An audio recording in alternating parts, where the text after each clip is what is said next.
Thanks, Sam. That's a joke I used in 2019, and I've got a little chubbier since then, so I'll take a fat Jason's datum any day of the week.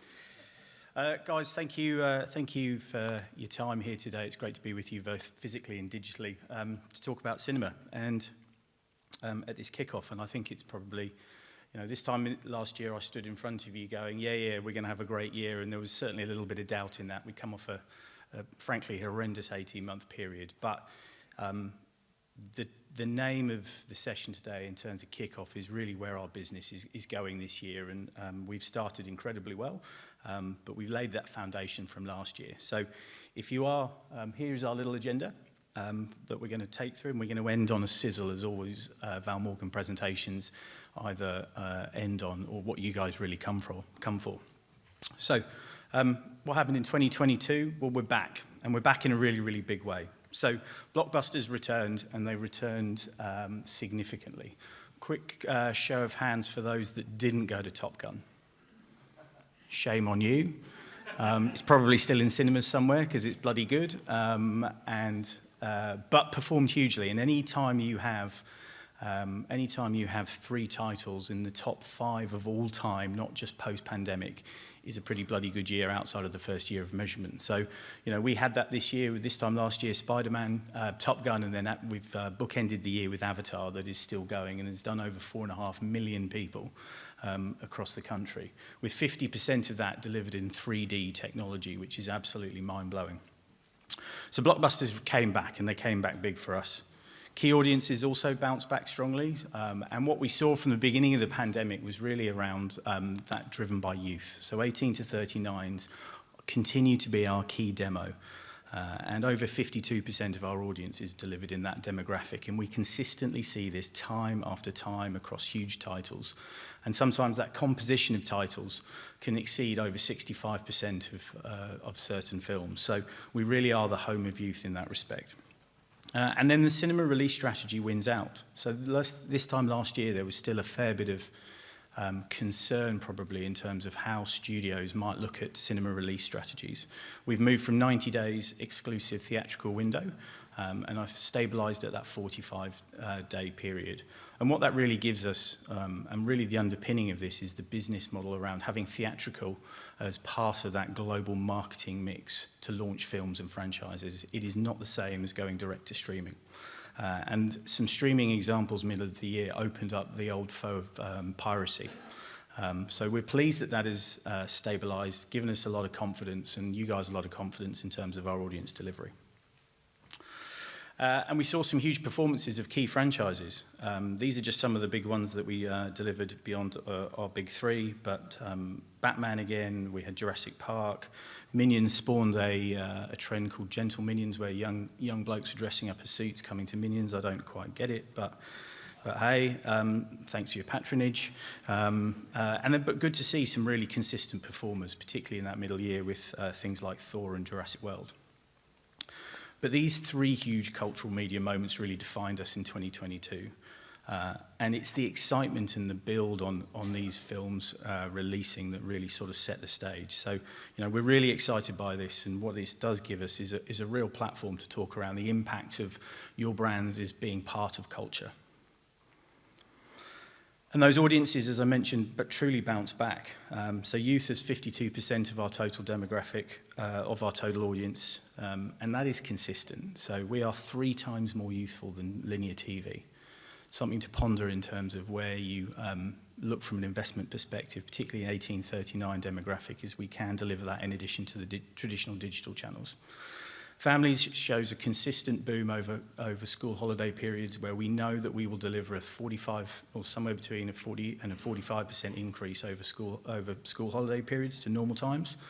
And then 24% of our 22 admits were in the AB demographic on titles like Banshees of Inisherin. A subplot really emerging in our audiences is really the cooled audience as well. So culturally and linguistically diverse represents 25% of our total cinema-going audience, and that is going through an absolute boom period. Pathaan has just registered the highest Australian box office at all time, which is really testament to A, the volume of content, but also the quality. And as China emerges from a pandemic lockdown, we're seeing a huge amount of content scheduled to come through. They've just had the second largest Chinese lunar holiday period with 925 million Aussie dollars over a 10-day period. That's almost, I think that's about 80% of our total box office of the year. So it's the scale of that, the country and the content that comes from it is a really exciting opportunity. So what about 2023? Well, this is what we think will happen. So we are going to see some sexy stuff like stability. And normally we don't start with stability in a cinema presentation because it's not sexy. But it's sexy to us at this point in time. And that means consistent performers, locked-in dates, audiences that we know that we will deliver across the content slate. Now, it doesn't mean that you're going to find that every title stays where it is. Pre-pandemic, there were always different moves as films jostled for box office space and windows. But that stability is truly back in terms of the slate. Cultural moments to boom. Being part of, Aussies have this incredible love affair and affinity with culture, with Australian cinema as part of the cultural entertainment suite. And we genuinely see a huge opportunity in some massive titles, 5 Marvel titles this year. Tom Cruise, our Lord, God and Saviour, I won't have a bad word said against him, even despite Scientology. But he is, you know, with Mission Impossible 7, that is another massive one that we expect to boom really, to go strong. Return of some nostalgia. So today is Sam's favourite day in February. It's not Valentine's Day, as you guys would know. It's the launch of Magic Mike 2. Did better than I thought it would, Sam, to be honest. But those things, that nostalgia, we've got Barbie. There's all kinds of good stuff coming that ticks the nostalgia box. Indiana Jones 5, so Sparrow, you can dust off that Indy hat and I would say get your whip out, but that's kind of weird. And then really Australia to continue that global growth story. So we have rebounded better in Australia and New Zealand, better than any other global market.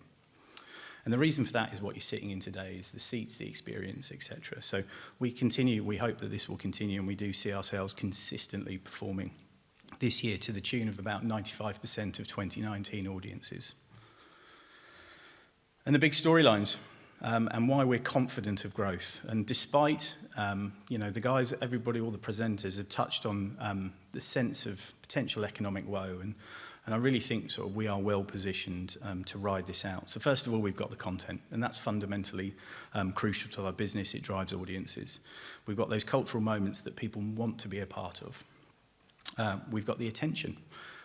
We did a lot of work around attention with Amplified Intelligence, which provides real value for you guys. And then there's the experience that is our secret sauce, if you will. This just gives you a bit of a sense. You'll get a little bit more of the sense in the sizzle, so I won't spend too much time, but it really is something for everybody with a diverse set of storylines, well set out content themes, some really cool individual titles, some incredible production experiences. So we're really excited by that. And those cultural moments that I mentioned really do power brand performance. So not only do they deliver guaranteed performance, and I mean that in 2 ways.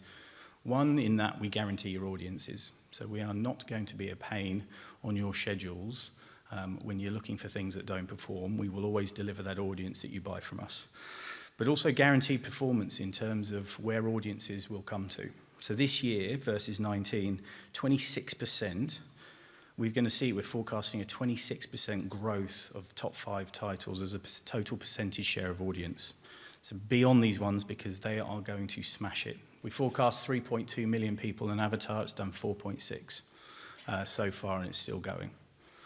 Seasonal strengths. So we know that there's an uplift in performance, and the way that content is scheduled speaks directly to audiences, families, retail periods at Christmas.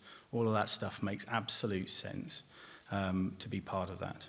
And most importantly, being part of these huge cultural moments drives incremental brand benefits.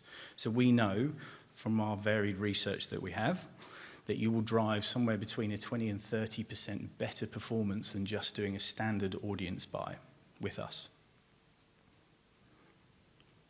These are some of the cultural moments of the year. obviously fairly varied in terms of whatever else you guys individually like. There is the Lord God himself in the middle, Mr. Tom Cruise. But there's also great stuff like Oppenheimer, which is coming from Christopher Nolan. So a really exciting time to be alive. And we are going to be speaking a lot more about the benefits of your brands being part of culture, particularly beyond looking at it from a different perspective to what might just be consistent in culture in this country.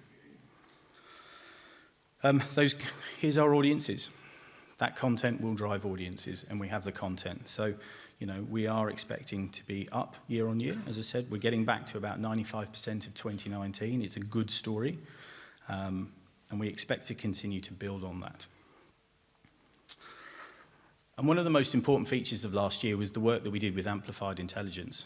And attention, I think, was an incredible moment for the industry to get behind, as it took us from the idea of OTS and viewability, and it's that next obvious evolution in trying to understand the true value of media. And so what does it mean? It really simply means every impression counts. So every time you buy an impression from us, you know that you will get true value for that dollar that you've paid. Now, we are fairly unique, as you would imagine, in that we deliver total attention. So I'm not talking about active or passive. That's for the strategists in the room to decide whether they want more active or passive. I'm just talking about us giving you guys the canvas to not deliver any wastage.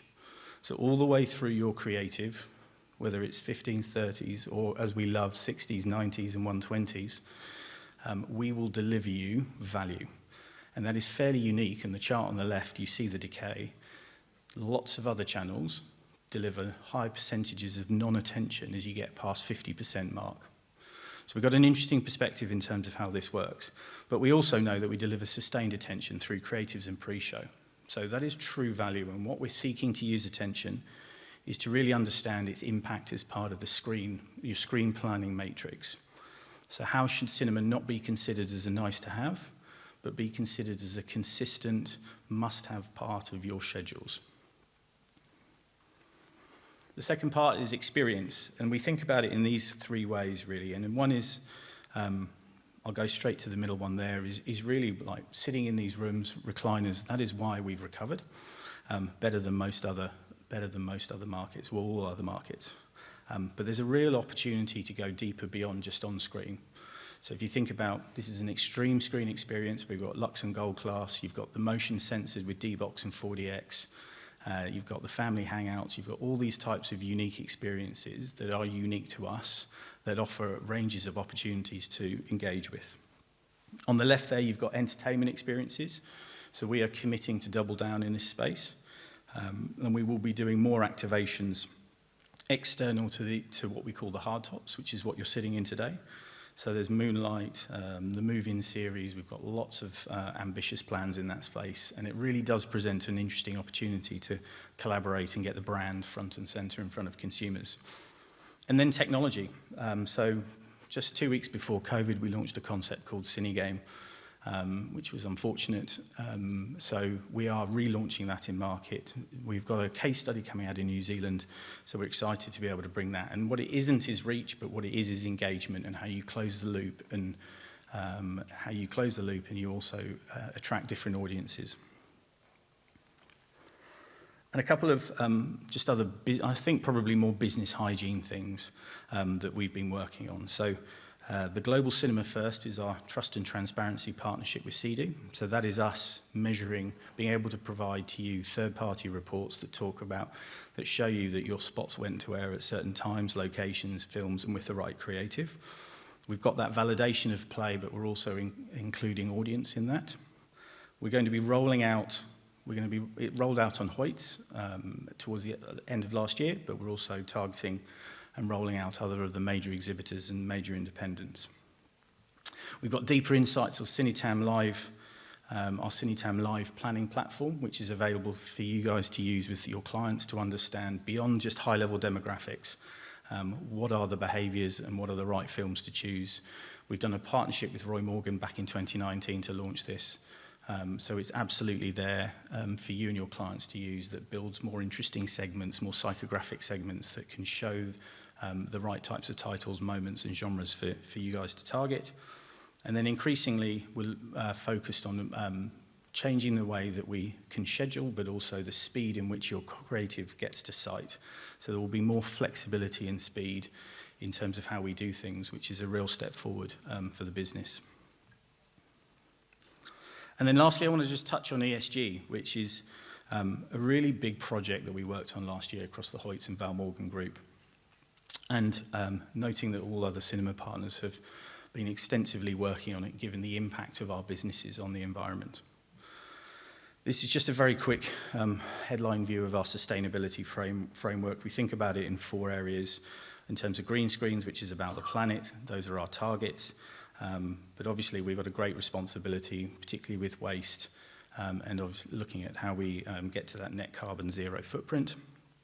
People power is about creating the right mindset and embedding that philosophy within our company. And then stories and partnerships is really the interesting one for us. So Val Morgan, yes, cinema, but also out of home and digital. So we've got this 17 million Australians each week that are across our platforms, and we are creating an awful lot of concepts around the 5 key pillars of Val Morgan that really resonate, A, with our own business, B, with our audiences, and hopefully C, with you guys. But it's about creating good stories for good and leveraging our platform to normalise the narratives and actually make some longer lasting change. That is a whole entire separate conversation, so we'd love to reach out to you guys if there's any interest. A couple of these initiatives, very simply, from a cinema perspective, start at First Nations Film Festival. This is about celebrating the incredible story and content creators coming from this community. Mates of the Movies is around simply mental health. So we're going to be working on a concept for October in partnership with a couple of our charity partners that really coming to the cinema is first and foremost around escapism and getting involved in story. So it's a really good, positive story from a content perspective. And then Cinema Green Screen is around creating a filmmaker's a chance to showcase their low carbon footprint films. But there is more beyond that. And I think, if this is right, this should be the sizzle. But guys, if it isn't, we'll keep talking, but if it is, I'm going to leave you with 3 things. So, if you doubt that cinema isn't back, don't. We've got lots of data to prove it. Audiences are watching in a big, big way. And we've improved our business at no end of sight, which is how do we work with you on a more consistent basis? How do we think around how we not just use it on a big national, perhaps not on a national basis, but more targeting cinemas as part of the community? You don't have to have $300,000 to do cinema well. Is that the Oscar buzz? You don't have to have $300,000 to do cinema well. You can do always on, target strong audience, hard to reach audiences on other channels. So we're excited by that in terms of our capability and ability to work in a variety of different ways with you guys. Hey, you want to And it was it.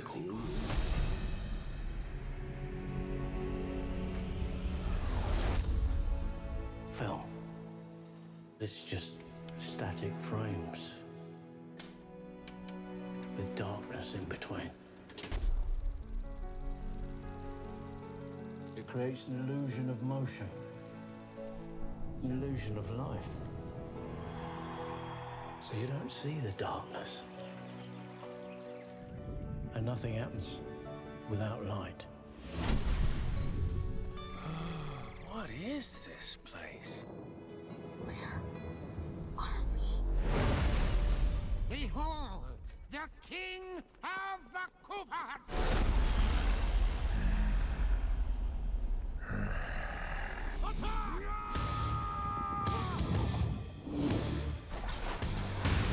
It's showtime! Introducing the star of our show!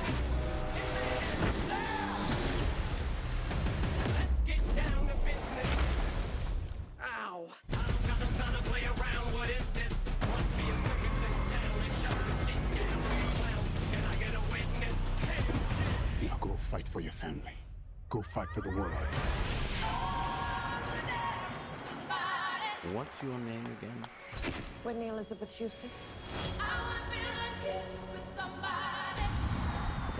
I might have just heard the greatest voice of her generation.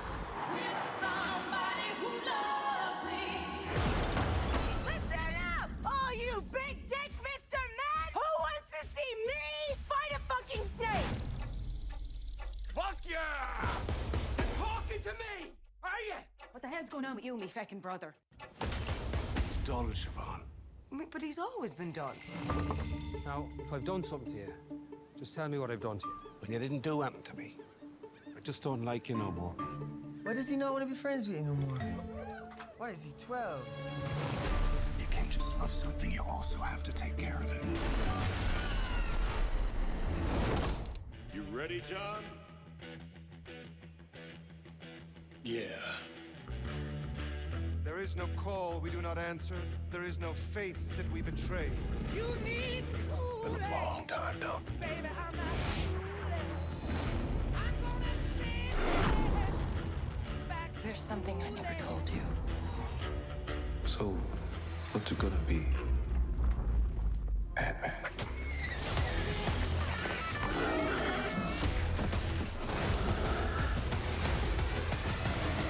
What is that again? It's an owlbear. Let's go. What could be greater than a king? Be warned. There is evil here. I'm glad he's on our side. You should probably run. This one's dangerous. But whatever happens,